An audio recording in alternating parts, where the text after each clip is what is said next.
大家好，我係露娜，今日想同大家整鮮奶燉蛋。呢款甜品呢，整法好簡單，就算你唔係好識整嘢食，都一定整到，唔會搞唔掂。啱啱整好嘅燉蛋呢，係最好食，最有蛋香，夠晒牛奶味，可以滋潤我哋嘅皮膚。食完甜品，人都會開心啲㗎。要整好食嘅燉蛋呢，蛋同埋奶嘅比例一定要掌握得好好。我呢條片呢，仲會同大家分享點樣整個燉蛋呢先會好滑。咁大家記住睇晒成條片啦。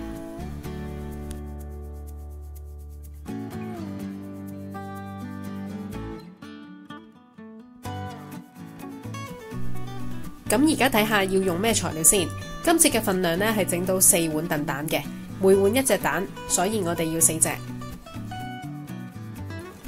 仲有500毫升嘅奶，今次我用咗北海道3.6嘅牛奶。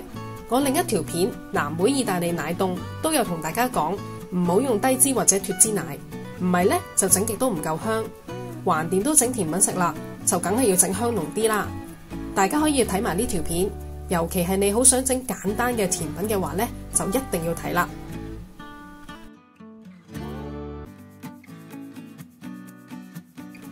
仲要加埋糖。自己整嘅好處呢，係可以控制糖嘅份量。想食得健康啲，冇咁甜嘅話呢，就跟我落26克嘅糖。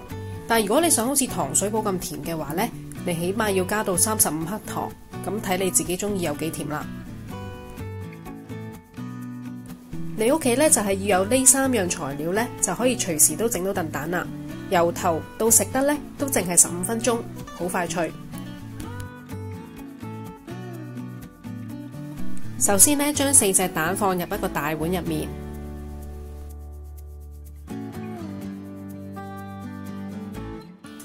跟住呢，就將啲蛋打勻晒先。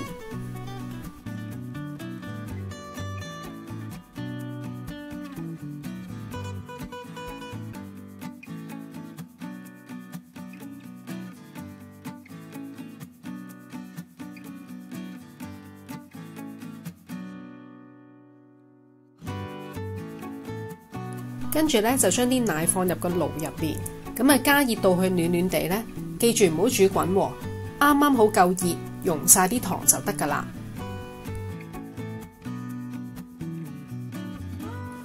跟住呢，將啲暖咗嘅奶呢，就加入啲蛋汁入面。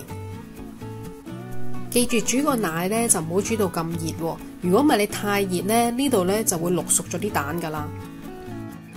跟住我哋加埋啲糖。記住要溶晒啲糖啊！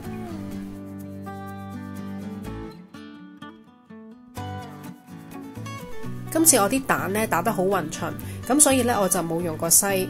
但係如果你驚自己啲蛋呢打得唔夠勻勻呢，咁你可以首先攞個篩去隔走咗啲蛋渣，先拎去蒸嘅。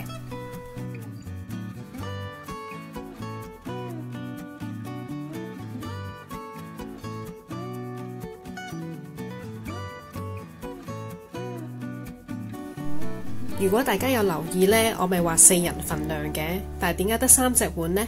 就係因為呢，我將我嗰碗呢都分埋俾我2個仔同埋老公，等佢哋食多啲。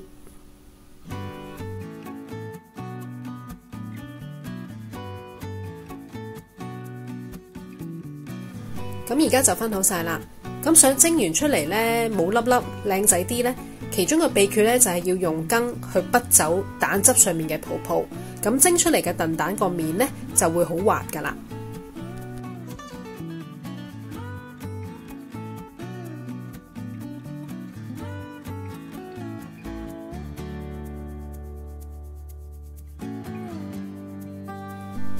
咁剝走晒啲泡泡之後呢，你就攞個錫紙，每一碗呢就包好佢。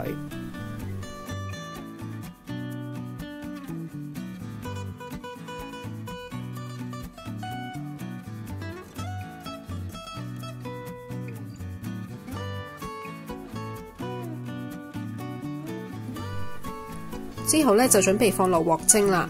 咁你要等到水滾呢，先好放嗰幾碗燉蛋落去。咁記住放嘅時候要小心啲蒸氣好熱咯。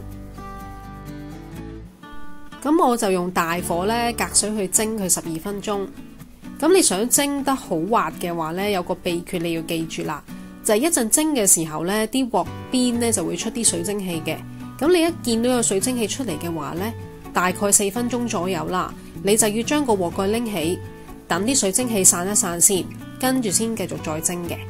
咁總共要蒸12分鐘啊嘛，咁即係話要打開個鑊蓋2次咯。你最好呢就攞個計時器，就幫自己去數4分鐘。如果唔係呢，就驚你蒸得耐個頭呢，個蛋呢就會老噶啦。咁話咁快呢，就蒸完可以開餐啦。啱啱出爐嘅燉蛋呢係最好食，咁大家可以趁熱食。咁你想凍食都得嘅，但係個味呢就冇咁濃郁咯。咁同埋呢，如果你想食凍嘅話呢，咁你可以整嘅時候呢落多少少糖，咁會好味啲嘅。你睇下蒸完嘅燉蛋呢係好震嘅。咁今日想同大家整嘅鮮奶燉蛋呢就已經整好啦，希望大家都中意同埋試下整，留言話俾我聽覺得個食譜點。仲有希望大家可以 like 同埋 subscribe 我嘅 channel， 記住撳埋隔離個鐘仔，咁出咗新片呢，大家先會收到嘅。多謝晒各位睇到片尾，咁希望好快又可以再同大家空氣中分享，多謝晒。